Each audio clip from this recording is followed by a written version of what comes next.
أعوذ بالله السميع العليم من الشيطان الرجيم. بسم الله الرحمن الرحيم، والصلاة والسلام على نبينا محمد وعلى آله وأصحابه وسلم تسليما كثيرا وبعد. Les louanges sont à Allah, le digne d'être loué, d'être glorifié.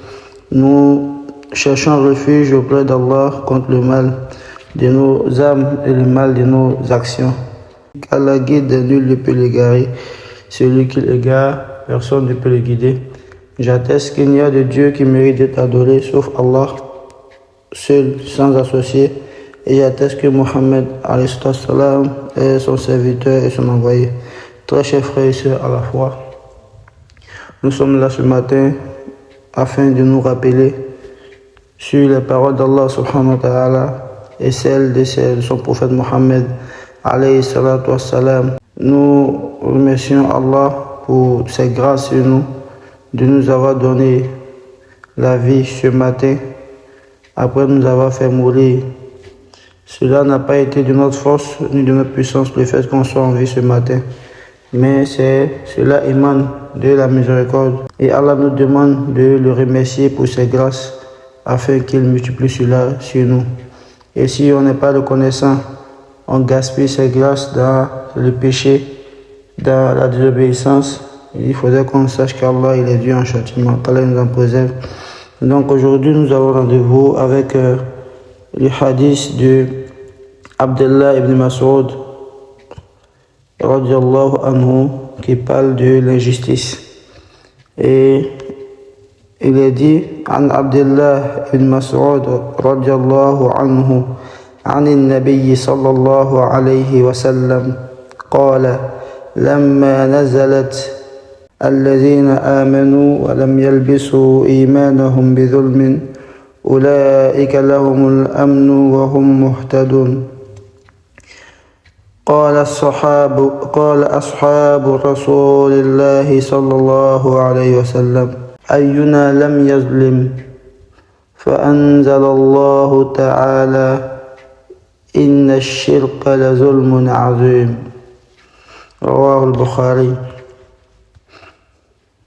Dans ce hadith, d'après Abdullah ibn Mas'ud radiallahu anhu, a dit, lorsque ce verset, ceux qui croient et n'affublent point leur foi d'injustice, ceux-là ont la sécurité et sont dans la bonne direction. Lorsque ce verset fut révélé, les compagnons radiallahu anhum ils se sont posé la question, mais qui donc d'entre nous n'a pas été injuste? Sur ce, Allah subhanahu wa ta'ala révéla cet autre verset qui dit, certes, le polythéisme est une grande injustice. Le polythéisme est une grande injustice. Donc, très chers frères et sœurs à la fois, ce hadith-là, d'une manière générale, parle de l'injustice. Et la plus grande injustice est le fait que le serviteur, l'esclave, la créature, donne le droit de son créateur à autre que lui. Donne le droit de son créateur à autre créature comme lui.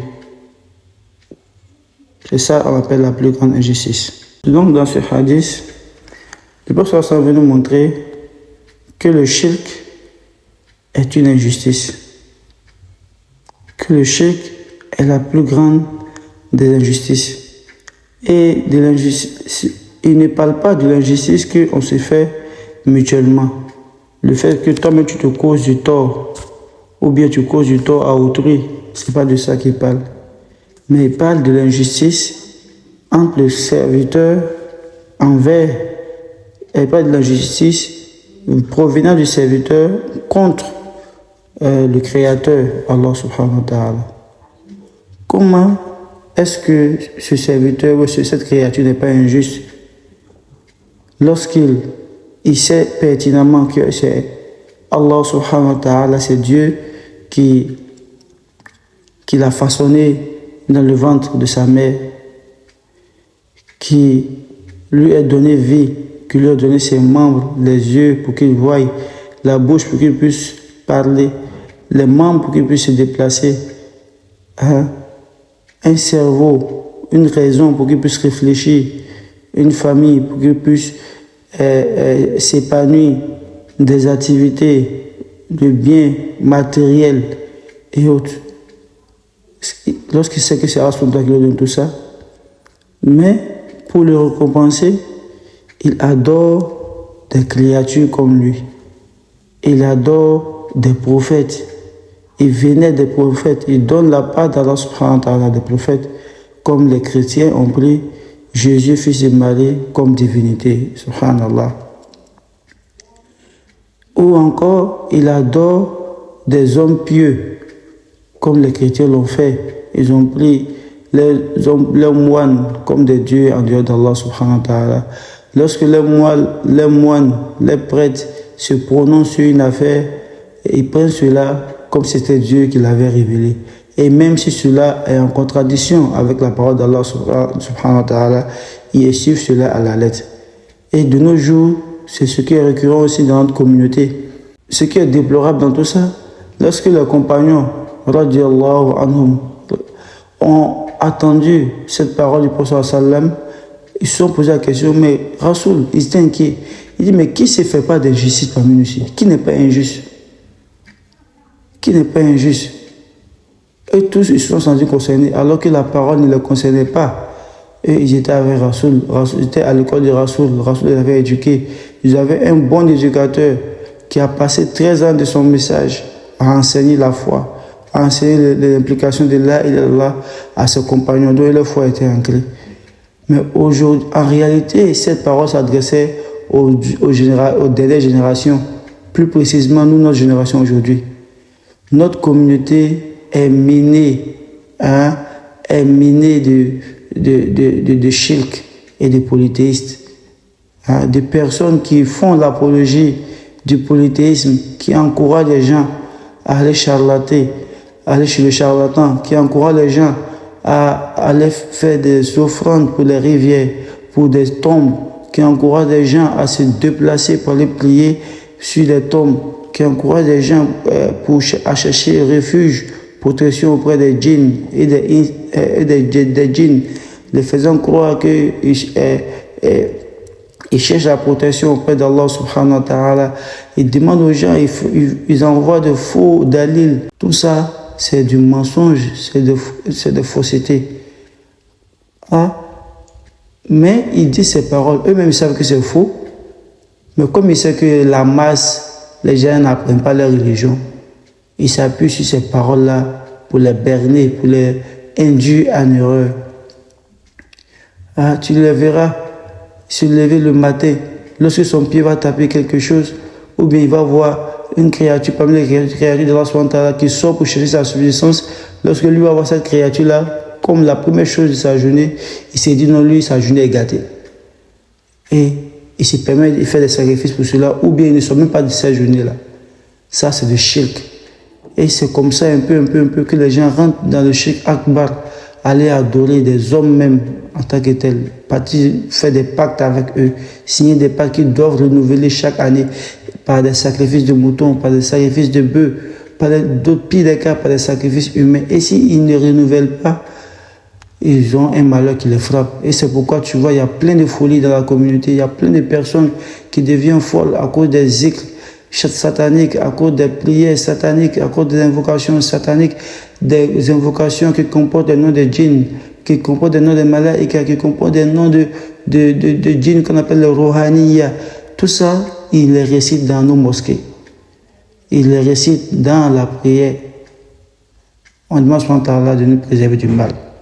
Donc, pour résumer ce hadith-là, ou bien cet enseignement de ce jour, mes frères, mes sœurs, arrangez-vous à rencontrer votre Seigneur sans un atome de shirk, d'association dans votre bagage.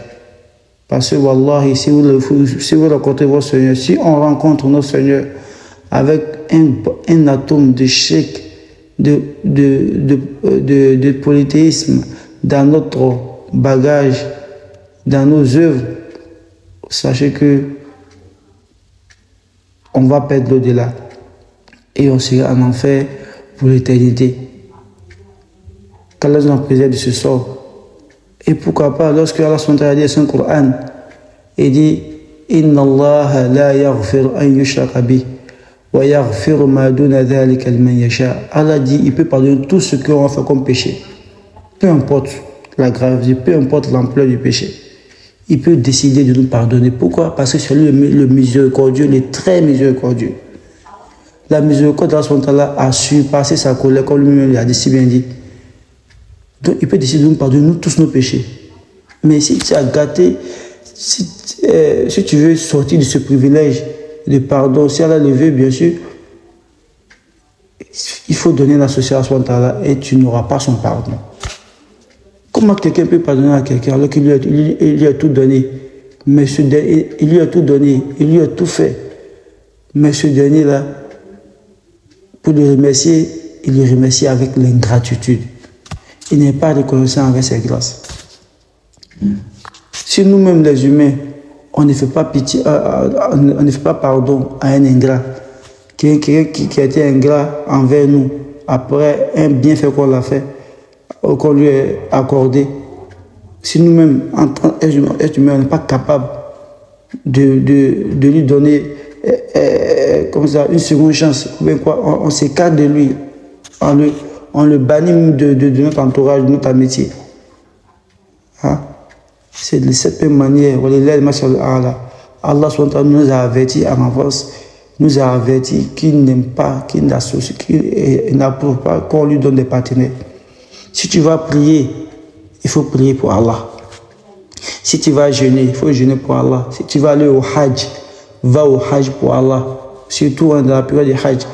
Ne te coupe pas derrière le Hajj pour le nom, pour qu'on t'appelle Hadja ou Aladji. Va au Hajj pour Allah subhanahu wa ta'ala.